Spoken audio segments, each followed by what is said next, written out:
આપેલ પ્રશ્નમાં 4 વિકલ્પમાંથી સૌથી ઓછી બંધ લંબાઈ કોની છે, એટલે કે સૌથી ટૂંકો અણુ એ કયો છે એ આપણે શોધવાનું છે.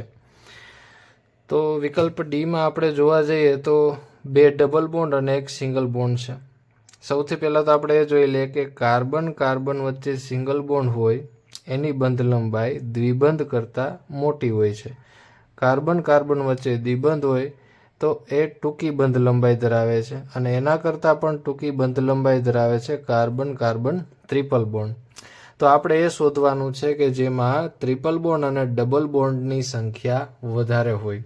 તો ઓપ્શન ડી થી સ્ટાર્ટ કરીએ તો ડબલ બોન્ડ 2 આવેલા છે અને 1 સિંગલ બોન્ડ છે. ત્યાર પછી સીની વાત કરીએ તો એમાં પણ 2 ડબલ બોન્ડ આવેલા છે અને 1 સિંગલ બોન્ડ આવેલો છે. જ્યારે વિકલ્પ એ અને બીમાં જોવા જઈએ તો 1 ડબલ બોન્ડ અને 1 ટ્રિપલ બોન્ડ છે.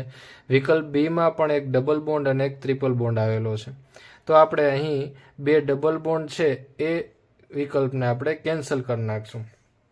હવે આપણે પસંદ કરવાનું બાકી છે એ અને બીમાંથી. તો એમાં પણ ટ્રિપલ બોન્ડ છે, બીમાં પણ ટ્રિપલ બોન્ડ છે, બંનેની બંધ લંબાઈ ટૂંકી છે. પણ હવે કમ્પેરિઝન કરવાનું છે કે કોની બંધ લંબાઈ, કોનો ટ્રિપલ બોન્ડ છે એ સૌથી ટૂંકો હશે. તો આપણને બીમાં જોવા મળે છે કે કાર્બન અને નાઇટ્રોજન વચ્ચે ટ્રિપલ બોન્ડ છે અને એની અંદર કાર્બન અને કાર્બન વચ્ચે ટ્રિપલ બોન્ડ છે. તો આપણે બીમાં જોવા જઈએ તો કાર્બન અને નાઇટ્રોજન 2 પરમાણુ છે એમાં વિદ્યુત ઋણતાનો તફાવત આપણને જોવા મળે છે.